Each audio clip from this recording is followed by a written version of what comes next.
Hello guys, welcome to my channel. कैसे हैं आप लोग? आई होप आप लोग अच्छे होंगे। तो आज हमारे साथ है गगन सिन्हा, जो कि पोस्टल असिस्टेंट SBCO ब्रांच में है। अभी पोस्टेड है कोंटाई डिवीज़न में। तो इनके बारे में जानेंगे कि ये यहाँ तक कैसे पहुँचे हैं और इनका जर्नी कैसा रहा। ठीक है, इसके बारे में वो बात करेंगे। तो आप अपना जर्नी के बारे में बताइए, और पहले क्या करते थे, कैसे आए हैं पोस्टल डिवीज़न में, पोस्टल डिपार्टमेंट में आप कैसे आए हैं, इसके बारे में बताइए। पोस्टल डिपार्टमेंट में आने से पहले मैं 7-8 इयर्स तक CBSE स्कूल में एक टीचर का काम कर रहा था। वहाँ पे जो नए नए टीचर्स का रिक्रूटमेंट हुआ तो उनसे मेरी जान पहचान हुई, दोस्ती हुई। तो उन्होंने बताया कि इस तरह से SSC एक एग्ज़ामिनेशन को क्रैक करके बहुत सारा डिपार्टमेंट में, बहुत सारा इंडिया का जो गवर्नमेंट सर्विस है, सेंट्रल गवर्नमेंट सर्विस की मिनिस्ट्रीज़ में जाया जा सकता है। तो हम लोग ने तैयारी शुरू किया, और हम लोग किसी कोचिंग से जुड़े हुए नहीं थे, बस अपना ग्रुप स्टडी ही करते थे, क्योंकि हम लोग तो ऐसे भी टीचर्स थे। तो हम लोगों का बेसिक अच्छा ही था शुरुआत से, और जो भी प्रॉब्लम होता था एक दूसरे से शेयर करके, बुक्स का हेल्प लेके हम लोग जो है तैयारी करते थे। तो तैयारी के दौरान जो है हम लोग SFC जो संजीत एंड फ्रेंड्स क्लब था एक, वहाँ पे समस्तीपुर का एक गवर्नमेंट सर्विस का प्रिपरेशन कराने वाला एक क्लब है, जिसमें कोई पैसा वगैरह नहीं लगता है। जो क्वेश्चन वगैरह प्रिंट होता है उसी का कुछ पैसा थोड़ा बहुत देना होता है। तो हम लोग उससे जुड़े, उसमें टेस्ट देने जाते थे, और वो बहुत ही हेल्पफुल रहा हम लोगों का। जितना भी हम लोगों का प्रॉब्लम होता था, वहाँ के क्लब में जितने भी लड़के तैयारी करते थे वो हम लोगों को बता दिया करते थे। तो एक तरह से वो क्लब जो है वो मोस्ट इम्पॉर्टेंट रोल प्ले किया हम लोगों के सर्विस को हम लोगों को दिलवाने में। तो इस तरह से हम लोग तैयारी करते रहे, और तैयारी करने के बाद कई बार एग्ज़ामिनेशन दिए, कई बार थोड़े बहुत नंबर से हम लोगों का छूट भी गया, कई बार सिस्टम एरर की वजह से हम लोग का मिसफॉर्चून रहा, बैड लग रहा, जिसकी वजह से नहीं हो पाया। कभी टाइपिंग में हम लोगों का जो डर इतना ज़्यादा होता था कि पूरा प्रिपरेशन होने के बावजूद भी डर की वजह से अच्छे से टाइपिंग भी नहीं कर पाते थे। तो SSC CHSL 2017 मेरा क्रैक हुआ, और उसके थ्रू जो है, क्योंकि डिपार्टमेंट ऑफ पोस्ट में ग्रेड पे ज़्यादा था, इसलिए मेरा फर्स्ट प्रेफरेंस यही था। ये 2400 ग्रेड पे था, बाकी सब 1900 ग्रेड पे का था। तो मुझे लगा कि यहाँ पे थोड़ा पैसा ज़्यादा है, और काम तो जो है सो काम तो करना ही है, कहीं भी जाना है। तो इसीलिए मेरा यही फर्स्ट प्रेफरेंस था, जिसकी वजह से मुझे डिपार्टमेंट ऑफ पोस्ट में PA कैडर दिया गया, और फर्स्ट पोस्टिंग मेरा कोंटाई डिवीज़न में मिला SBCO ब्रांच में। और उसके बाद अभी 2.5-3 साल हो गया है, अभी काम कर रहे हैं। आज ये DPM साहब से मिलने के लिए इनके घर पे आए हैं, तो इन्होंने पूछा कि कैसे आपका सर्विस हुआ। तो इस तरह से मेरा सर्विस का यही जर्नी है। लोग बोलता है कि बड़े बड़े स्कूल में पढ़ने से ही कंपटीशन क्रैक होता है, तो आप सिंपल साधारण स्कूल में शायद आप जैसे कि बोल रहे थे कि पढ़े। हाँ, तो हाँ, मेरा ये आपका स्कूल कैसा रहा, स्कूल जर्नी? मेरा एजुकेशन जो प्राइमरी एजुकेशन था वो तो बहुत ही मतलब जैसा था, हम लोगों के जो पेरेंट्स भी उतने एजुकेशन के लिए कॉन्शियस नहीं हुआ करते थे, तो कोई प्रेशर नहीं कि पढ़ो ही, ज़रूरी नहीं था। बस एग्ज़ामिनेशन के टाइम में 2 महीने जो फाइनल एग्ज़ाम रहता था, तो हम लोग बस पढ़ते थे कि किसी भी तरह से पास करके अगले क्लास में चले जाएं, नहीं तो फिर पास नहीं हो पाएंगे। उस प्रेशर में हम लोग पढ़ते थे।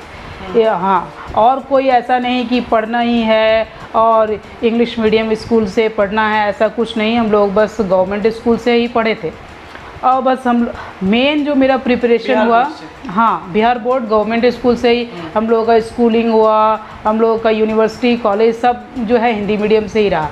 मेन जो मेरा प्रिपरेशन हुआ ना, वो पढ़ाने से हुआ, पढ़ने से कम पढ़ाने से ज़्यादा हुआ मेरा। क्योंकि आपको वहाँ पे मेहनत करना पड़ रहा है। हाँ, मुझे पढ़ाने के लिए मेरा 4 to 5 इयर्स का टीचिंग करियर वो सेंट्रल पब्लिक स्कूल समस्तीपुर में रहा इंग्लिश मीडियम में, और फिर 2-3 इयर्स तक दिल्ली पब्लिक स्कूल में रहा।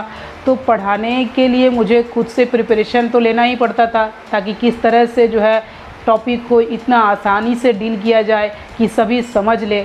तो खुद ही 3 बार 4 बार उस टॉपिक के लिए प्रिपरेशन करना पड़ता था, जिसकी वजह से मेरा बेसिक जो है बहुत ही अच्छा हो गया।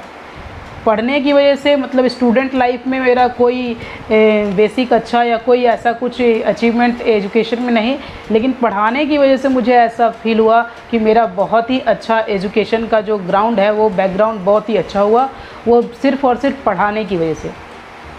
स्टूडेंट लाइफ में मेरा उतना कुछ अचीवमेंट नहीं रहा। मेरा सारे क्लास मैट्रिकुलेशन या इंटरमीडिएट या ग्रेजुएशन सभी में फर्स्ट डिवीज़न आया, वो ठीक है, लेकिन मुझे फील ऐसा होता है कि पढ़ाने की वजह से मेरे में बहुत ज़्यादा इम्प्रूवमेंट हुआ, जिसकी वजह से रिवीजन हो जाता है हाँ ना? जिसकी वजह से मेरा बेसिक क्लियर हुआ। और ये जो CHSL CGL ये जितने भी एग्ज़ामिनेशन है इसमें बेसिक का क्लियर होना ही तो मोस्ट इम्पॉर्टेंट है। क्लास 6 से क्लास 10th का अगर mathematics, science, English, grammatical, literature ये सब ही अगर अच्छे से पकड़ हो ना तो SSC का कोई भी एग्ज़ामिनेशन, SSC, रेलवे, बैंकिंग, जितना भी एग्ज़ामिनेशन है इसको आसानी से क्रैक किया जा सकता है अगर बेसिक पर फुल कमांड, अच्छा कमांड हो तो। आप बोल रहे थे कि मेरा 5-6 साल का जो टीचिंग जर्नी है, तो आप क्या सब्जेक्ट पढ़ाते थे और कहाँ से ये इंस्पिरेशन किधर से आया? कैसे आपको लगा कि नहीं हमको भी सेंट्रल गवर्नमेंट का जॉब करना है, CHSL क्रैक करना है? कहाँ से ये इंस्पिरेशन? वो क्या हुआ 10+2 के बाद से ही मैंने पॉकेट मनी के लिए पढ़ाना शुरू किया। थोड़े पैसे आ जाए इसकी वजह से मैंने पढ़ाना शुरू किया। तो जब मैं 4 साल 5 साल तक पढ़ा मतलब मेरा पढ़ाई टीचिंग का चल रहा था जर्नी, तो कुछ नए नए टीचर्स का स्कूल में रिक्रूटमेंट हुआ। वो लोग प्रिपरेशन कर रहे थे पहले से ही, कोई टीचर में जाने का था, किसी को रेलवे में, किसी को बैंकिंग, किसी को किसी मिनिस्ट्री SSC वगैरह में जाने का था।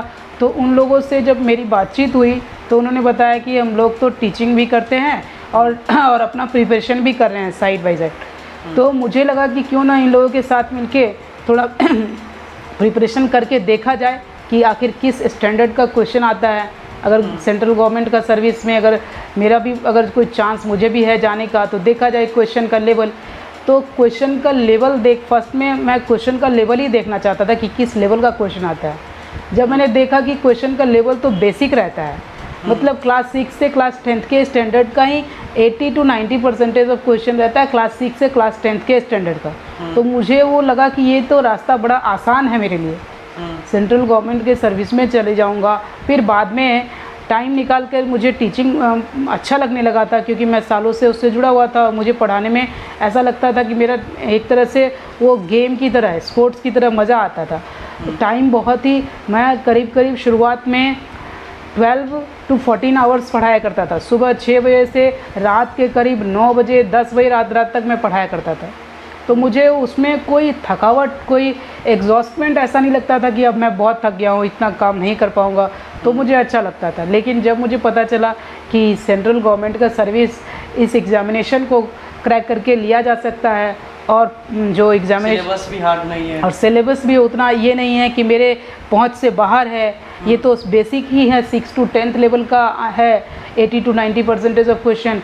तो क्यों ना इसको भी लिया जाए और बाद में टीचिंग को भी स्टार्ट किया जाए। इसी वजह से मैं इस तरह से अपना जो है शेड्यूल तैयारी किया। टीचिंग आपका पैशन था, वहाँ पे आपका कलीग भी इस तरह से जुड़ गए थे, सराउंडिंग बन गया था। हाँ, general competition, yes, group discussion हुआ, उसके बाद आपको नॉलेज मिला कि नहीं भाई SSC भी होता है, हाँ, UPSC होता है, UPSC, BPSC। मैं तो उस UPSC का सारा सिलेबस, बुक्स वगैरह सब कुछ खरीद लिया, लेकिन समस्तीपुर जैसे छोटे से टाउन में मुझे ग्रुप्स UPSC का मिल नहीं पाया कोई। हाँ, जनरल कंपटीशन में ही चले। हाँ, मेरे पास CHSL, मैं CGL का भी एग्ज़ाम दिया था, लेकिन कुछ नंबर से मेरा छूट गया और उसके बाद CHSL का क्रैक हो गया। मैं एग्ज़ामिनेशन, ये कॉम्पिटिटिव एग्ज़ामिनेशन में बहुत समय के बाद आया। मैं तो टीचिंग लाइन में था और मेरा शुरू का एम भी था कि पूरा लाइफ टीचिंग में ही बिताना है। लेकिन ये कुछ नए नए टीचर्स आए, उनके साथ दोस्ती हुआ तो ऐसा लगा कि थोड़ा गवर्नमेंट सेक्टर से जुड़ा जाए। टर्निंग पॉइंट, हाँ, टर्निंग पॉइंट वही था गवर्नमेंट सेक्टर में आने का। नहीं तो शुरुआत से मेरा कोई प्लान नहीं था, क्योंकि शुरू में बहुत सारे लोग बोलते थे कि क्या नौकर बनेगा, खुद का काम करो। और मुझे भी लगता था कि टीचिंग जो है इतना अच्छा सर्विस है जिसमें रिस्पेक्ट भी बहुत ज़्यादा है। पैसा तो जो है सो है, उसके साथ रिस्पेक्ट बहुत ज़्यादा है। ऐसा नहीं कोई कि नौकर कहता है या सेवक, ऐसा कुछ नहीं कहता है। तो लेकिन बाद में पता चला कि चलो नौकरी करना भी तो देश की सेवा ही करनी है किसी भी तरह से। रिस्पेक्ट भी है। हाँ, ऐसा नहीं है कि कुछ ऑर्गेनाइजेशन से जुड़ जाते हैं, एक ऑर्गेनाइजेशन, हाँ मिलता है, लाइफ स्टेबल हो जाता है। हाँ बिल्कुल। टीचिंग में तो आपको रिस्पेक्ट मिलेगा, हाँ। लेकिन अगर फाइनेंशियल वीक हो जाएंगे तो क्या होगा, वो रिस्पेक्ट भी थोड़ा कम देने हाँ, लगते हैं। ये गाँव का है। जो यही सब चलता है गाँव में।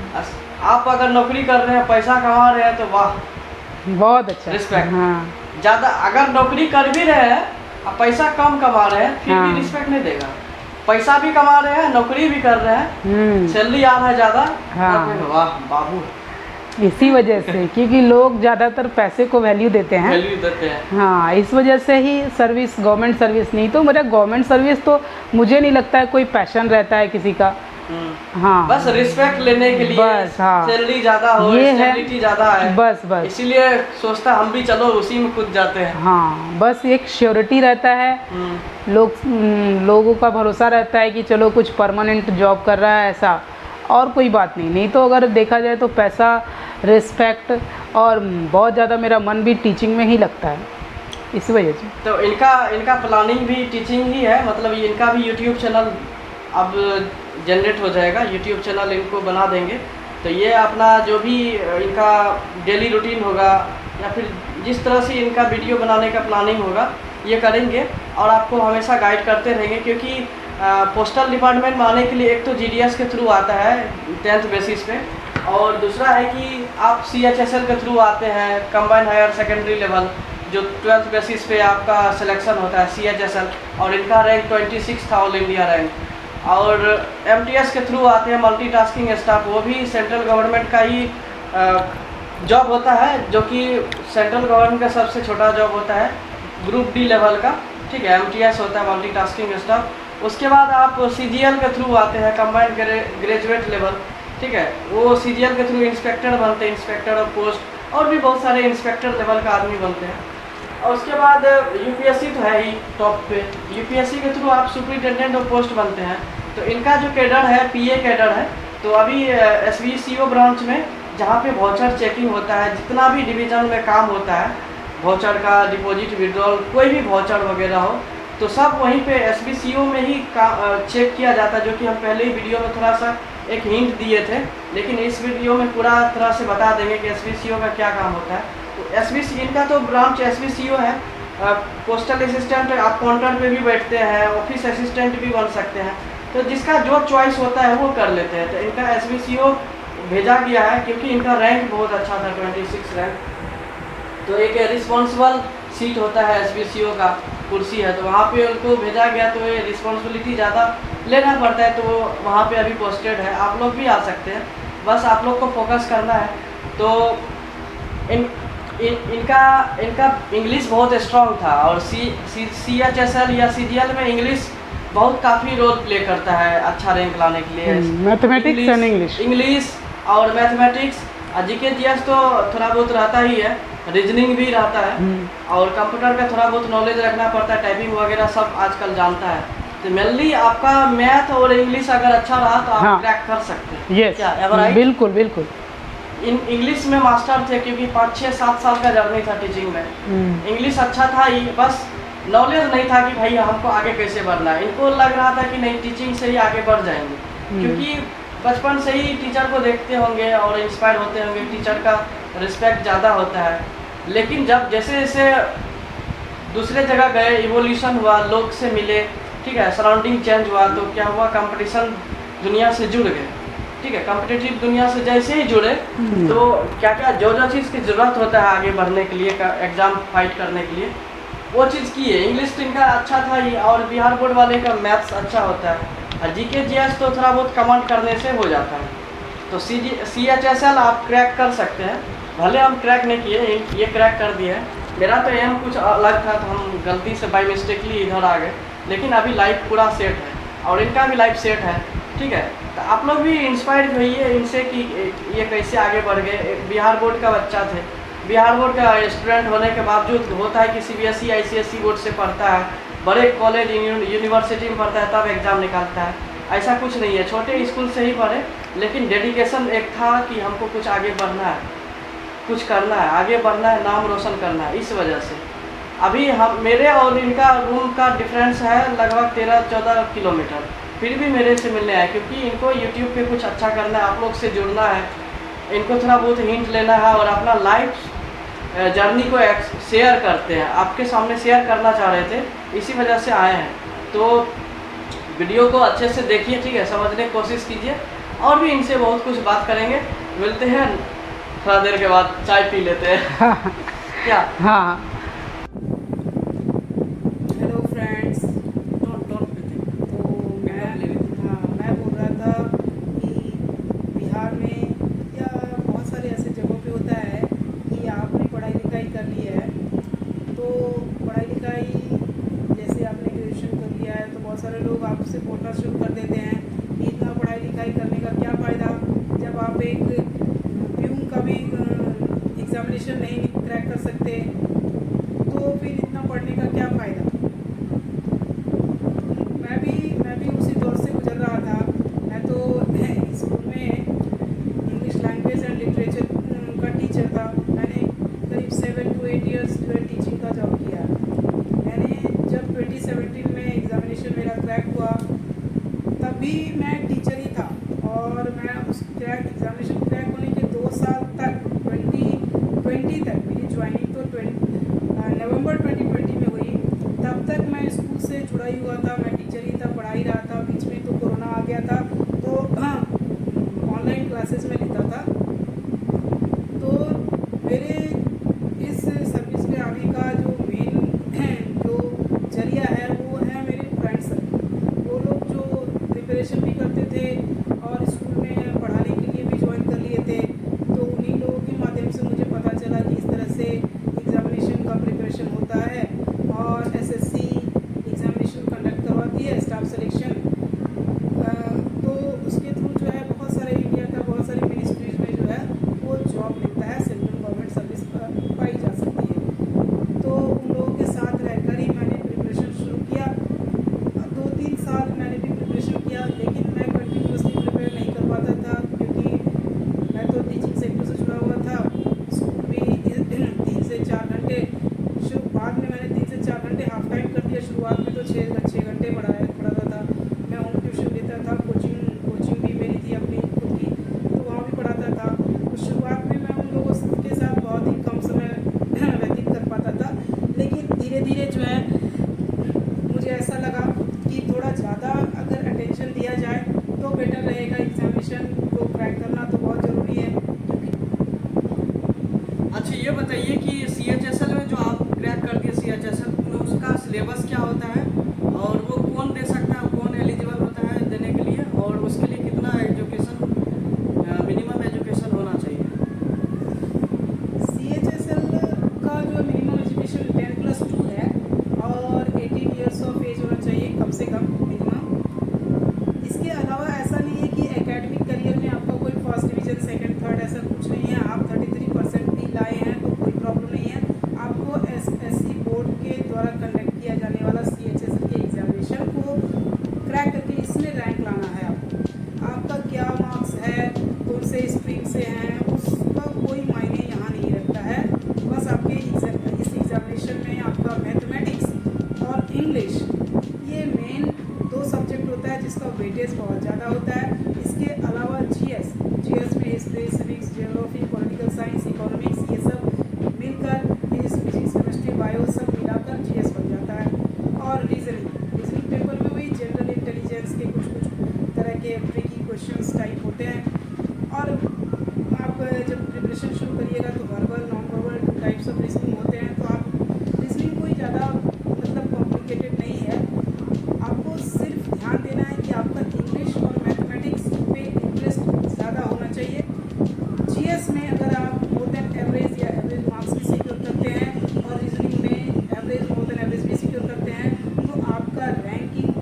5 ईयर्स के बाद आप BA कैडर जो है वो 2400 रुपये का है।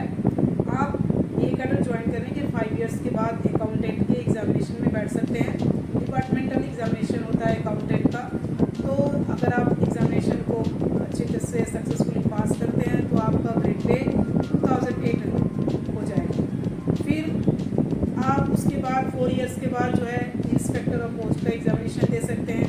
इंस्पेक्टर ऑफ पोस्ट का एग्जामिनेशन देने से आपका ग्रेड पे हो जाएगा 4600। मतलब ये ग्रेड पे जो आप सुन रहे हैं इसका सारा HRA, DA, DA1, TPA ये सब बहुत सारी चीज़ होता है, जिसको ऐड कर देने पे आपकी सैलरी 70,000 लगभग हो जाती है। फिर उसके बाद आपको BA के कैडर को ज्वाइन करने के 10 ईयर्स के बाद आप AAO असिस्टेंट अकाउंट्स ऑफिसर के एग्जामिनेशन में पार्टिसिपेट कर सकते हैं। तो वो होता है 4800 ग्रेड पे का, जिसमें सैलरी आपका लगभग 80,000, अगर एक्सिटी है तो आपका सैलरी 1 लाख प्लस होगा। तो इस तरह से उसके 3 ईयर्स के बाद भी आप एग्जामिनेशन दे दीजिएगा AO का, अकाउंट्स ऑफिसर का, तो आपका ग्रेड पे 5200 सैलरी वो मोर देन 1.25 लाख तक रहेगी। और इसी तरह से आपका फ्यूचर आगे बढ़ता जाएगा। लेकिन अभी क्या है कि BA ऐसे मतलब इसमें ज्वाइन करने का मिनिमम क्वालिफिकेशन अभी ग्रेजुएशन हो गया है और इसी से आपका करियर शुरू होगा। और करियर का स्कोप बहुत ही अच्छा है, बहुत ही ये आपके ग्रोथ में, आपके अगर आप फाइनेंशियली मिडिल क्लास से रिलेटेड हैं तो आपके लिए ये बहुत ही बढ़िया ऑप्शन है। आपको थोड़ा मैथमेटिक्स और इंग्लिश में इंटरेस्ट होना चाहिए, तो आप आसानी से प्रिपरेशन करके एक सेफ एंड सिक्योर्ड जो है सर्विस लाइन में आ सकते हैं। अच्छा, ये बताइए न्यू जनरेशन, इसको मतलब न्यू जनरेशन के लिए आपके लिए क्या मैसेज, आपके द्वारा क्या मैसेज है? मतलब न्यू जनरेशन को आप क्या मैसेज देना चाहेंगे? नए जो कैंडिडेट्स हैं जो आना चाहते हैं पोस्टल डिपार्टमेंट में या फिर कोई भी डिपार्टमेंट में जाना चाहते हैं, CHSL का थ्रू, CGL का थ्रू, तो आपके अकॉर्डिंगली क्या उनके लिए क्या मैसेज है? न्यू जनरेशन जिनके पास अभी सारा मटेरियल्स अवेलेबल है, सारा इंफॉर्मेशन अवेलेबल है, वो जैसा अपने बारे में सोचें। अगर लेकिन उनको अगर गवर्नमेंट सर्विस में अगर आने की इच्छा है तो गवर्नमेंट सर्विस में आने के लिए जो अगर देखा जाए कि बहुत सारी मिनिस्ट्रीज हैं जो SSC के जो है एग्जामिनेशन कंडक्ट करवाती है, तो मैं तो डिपार्टमेंट ऑफ पोस्ट से अभी रिलेटेड हो गया हूँ। आप गवर्नमेंट ऑफ इंडिया की कोई भी मिनिस्ट्री को ज्वाइन कर सकते हैं SSC के एग्जामिनेशन के through. Group B, group C level के एग्जामिनेशन तो कंडक्ट करवाती है ये। आप MTS, CHSL, CGL के एग्जामिनेशन का प्रिपरेशन करके, जिसमें मोस्टली मैथमेटिक्स और इंग्लिश का वेटेज होता है, तो आप आसानी से ज्वाइन कर सकते हैं। बस आपका बेसिक जो है वो क्लास 6 टू क्लास 10 का ऑल सब्जेक्ट आपका बेसिक क्लियर होना चाहिए। बेसिक आप क्लियर रखिए, नहीं है अगर प्रॉब्लम है, क्योंकि मैंने तो देखा है कि बहुत सारे ऐसे भी मेरे फ्रेंड सर्किल में या मैं जहाँ जाता था स्टडी करने के लिए, प्रिपरेशन करने के लिए, वहाँ ऐसे भी कुछ थे जिनका बेसिक उतना अच्छा नहीं था, लेकिन वो कंसिस्टेंट थे, बहुत अच्छे। मुझमें क्या कमी थी कि मैं कभी कंसिस्टेंट नहीं रहा, कभी पढ़ता कभी नहीं पढ़ता, कभी 2 महीने तक पढ़ता ही नहीं, कभी 10 दिन पढ़ता तो 20 दिन दूसरे काम में लगा रहता। कंसिस्टेंसी की मुझे बहुत कमी रही है शुरुआत से। लेकिन मैंने ऐसा भी देखा है जो कि कैंडिडेट बहुत वीक है शुरुआत में जब आया है, लेकिन उसमें एक तरह से जैसे देशभक्ति की भावना होती है, वैसे ही उसमें कंसिस्टेंसी बहुत रहती है, और उसी कंसिस्टेंसी की वजह से वो अभी ऑफिसर लेवल के जॉब में है। तो बस अगर आप में कंसिस्टेंसी है, अगर आप में इंटरेस्ट है, आपकी इच्छा है, चाहत है गवर्नमेंट सर्विस में जाना, अच्छे से अच्छे ऑफिसर रैंक में जाना, तो बस आप इसमें कंसिस्टेंसी रखिए 2 ईयर्स तक। आपका सारा सब्जेक्ट अच्छा हो जाएगा और आप जिस सर्विस में जाना चाहते हैं उसमें आप जा सकते हैं। उसके लिए आप एलिजिबल हो सकते हैं। बस आप कंसिस्टेंसी को फॉलो करें। कोई प्रॉब्लम नहीं है कि आपका किस सब्जेक्ट में वीकनेस है, किस सब्जेक्ट में आप महारत हासिल रखते हैं, कोई प्रॉब्लम नहीं है। बस आप में कंसिस्टेंसी होनी चाहिए, आप हर सर्विस के लिए एलिजिबल हो सकते हैं। लास्ट क्वेश्चन ये पूछना चाहेंगे कि आपका CHSL में कितना रैंक था और आप क्रैक करी थी। CHSL में कितना रैंक था और नया जनरेशन के लिए? मेरा CHSL 2017 वेस्ट बंगाल में मेरा जो सिलेक्शन हुआ है, मेरा 26 रैंक था। और मैंने जो चॉइस फॉर्म भरा था वो मुझे वैसे उतना पोस्टल ज्वाइन करने से पहले पोस्ट ऑफिस में क्या क्या सर्विसेज प्रोवाइड की जाती है मुझे भी मालूम नहीं था। तो मैंने सुना था कि सर्किल ऑफिस होता है, रीजनल ऑफिस होता है। मैंने कुछ लोगों से जो इन्फॉर्मेशन गैदर किया तो मैंने PSCO, PARO, फिर SPCO इस तरह से मैंने प्रिपरेशन दिया था। मुझे कहीं से कुछ लोगों से पता चला कि SPCO है और सर्किल ऑफिस है, रीजनल ऑफिस है। सर्किल ऑफिस हमेशा जो है वो मेन टाउन में होता है, तो इसी वजह से मैंने दिया था। तो मेरा रैंक 26 होने की वजह से मेरा जो है वो चॉइस SPCO दिया गया था। SPCO में शुरुआत में क्या होता है कि काम तो बहुत ही अच्छा है, लेकिन थोड़ा रिस्पॉन्सिबल मतलब थोड़ा ज़्यादा रहना पड़ता है, क्योंकि ये तो फाइनेंशियल एक्टिविटीज़ को चेक करने का ब्रांच है। फाइनेंशियल एक्टिविटीज़ में क्या होता है कि एक रुपये का कुछ पैसों का भी अगर आपसे मिस्टेक होता है ना, तो एक तरह से आप पनिशेबल ऑफेंस के अंदर में आ जाते हैं। वो तो पैसे का हिसाब आपको रखना पड़ता है, इसलिए थोड़ा रिस्पॉन्सिबिलिटी थोड़ा अधिक है SPCO में। और शुरुआत में मुझे ज्वाइन करने से पहले कुछ मालूम नहीं था कि क्या होता है SPCO वगैरह, क्या PAPO, ऐसा कुछ ज़्यादा जानकारी नहीं था। बस मैंने यही देखा था कि पैसा सैलरी कहाँ ज़्यादा है, तो मैंने जितने भी मिनिस्ट्री सब में देखा कि यहाँ पर सैलरी ज़्यादा दे रहा है, बस इसको फर्स्ट प्रेफरेंस में डालो। तो मैंने इसीलिए इसको फर्स्ट प्रेफरेंस में डाला था, क्योंकि यहाँ पे सैलरी है। और बाकी सब कुछ ठीक ठाक ही है, ऐसा कोई प्रॉब्लम नहीं है। रिस्पॉन्सिबिलिटी तो हर डिपार्टमेंट में है, ऐसा कुछ जिसमें जो रहते हैं उसमें उनको ऐसा लगता है कि इसमें ज़्यादा प्रॉब्लम है, लेकिन देखा जाए तो हर डिपार्टमेंट में रिस्पॉन्सिबिलिटी है। और अगर आप उसमें भी कुछ इरेगुलरिटी हो जाती है आपसे भूल से, तो पनिशमेंट तो हर जगह होता ही है। तो ऐसा कोई ऐसी कोई बात नहीं है, सब कुछ ठीक ठाक है। और ये सर्विस है कि आपका ये है कि आपको फाइनेंशियल अगर सेक्टर में है तो थोड़ा रिस्क है, आप एडमिनिस्ट्रेटिव सेक्टर में चले जाते हैं। अभी तो मेरा 3 इयर्स तक अगर मैं डिवीज़न ऑफिस में रहूँगा तो वो तो एडमिनिस्ट्रेटिव सेक्टर है, तो वहाँ फाइनेंशियल कोई लेना देना है नहीं। वही है कि काम को, अपनी रिस्पॉन्सिबिलिटी को जो है पूरा करना है अच्छे से टाइम टू टाइम, तो कोई खास प्रॉब्लम नहीं है। फिर देखा जाता है हर मिनिस्ट्री में हर जगह जो है डिफरेंट ब्रांचेज होते हैं और उनका रिस्क लेवल अलग अलग तो होता ही है, कोई टेंशन नहीं है। आगे कैसे बढ़ सकता है डिजिटल अभी जो चल रहा है यूट्यूब ये सब का सहायता लेके आगे कैसे बिना कोचिंग? मैं या हमारे बहुत सारे फ्रेंड्स लोग थे जिन्होंने मतलब उनका जो है वो पेरेंट्स उनको मतलब सपोर्ट करते थे फाइनेंशियली, तो वो लोग पहले कोचिंग ज्वाइन करते हैं। फिर कोचिंग में जो कोर्स होते हैं उसको कंप्लीट करने के बाद फिर सेल्फ प्रिपरेशन करते हैं, तो इस तरह से करते हैं। लेकिन मैंने जो किया था वो सेल्फ प्रिपरेशन ही किया था सिर्फ, और अपना फ्रेंड सर्किल था, अपना ग्रुप था, उसी से प्रिपरेशन किया। तो मैं जैसा मानता हूँ और मुझे फुल कॉन्फिडेंस है कि किसी कोचिंग की कोई ज़रूरत नहीं है। आपको SSC एग्ज़ामिनेशन का प्रिपरेशन करने के लिए आप बेसिक 6 to 10th लेवल का जो है मैथमेटिक्स, इंग्लिश, जनरल स्टडीज़, ये सब आप बेसिक को ठीक कर लीजिए।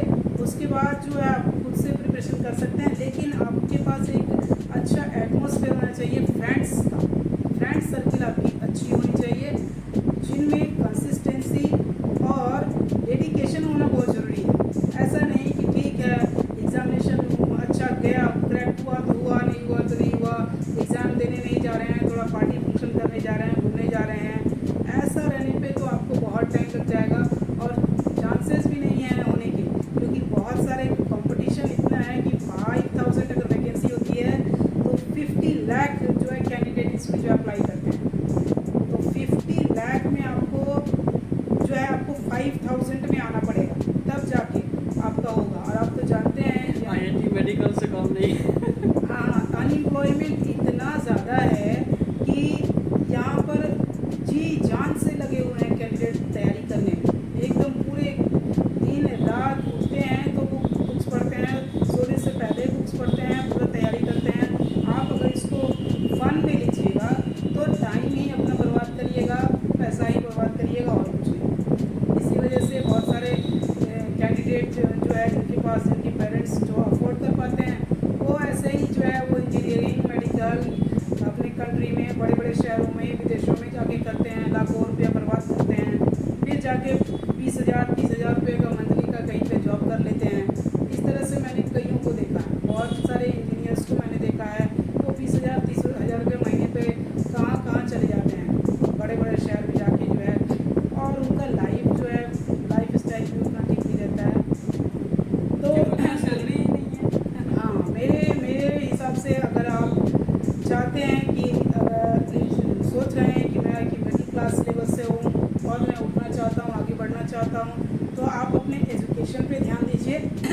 बहुत ज़्यादा मन लगता हो वही करिए। ये जो आप सोचिए कि कैसे भी करके वो तैयारी कर ले, 1 घंटा 2 घंटा दिन में कभी पढ़ ले और मज़ा मस्ती करते हुए एग्जामिनेशन क्रैक कर ले, तो मैंने तो बताया ही 5000 वैकेंसी होगी तो 50 लाख कैंडिडेट जो है भरते हैं। तो उस तरह से आप जो है वो होना बहुत मुश्किल है। थैंक यू गगन जी, आप आए हैं मेरे चैनल पे और इतना वैल्यूएबल टाइम दिए हैं और बहुत ही इंटरेस्टिंग वीडियो शूट हो गया है और आप लोग ये वीडियो देख के इंस्पायर भी होंगे और कुछ सीखने को मिलेगा। तो चैनल पे न्यू है तो सब्सक्राइब कर दीजिए, ऐसे ही इंटरेस्टिंग वीडियो आपको मिलता रहेगा और शेयर भी कर दीजिए। भी बहुत हर बिहारी, तो बिहारी पावर रहता है हर जगह, ठीक है। एक बिहारी सब पे भारी होता है ना, एक कहावत है।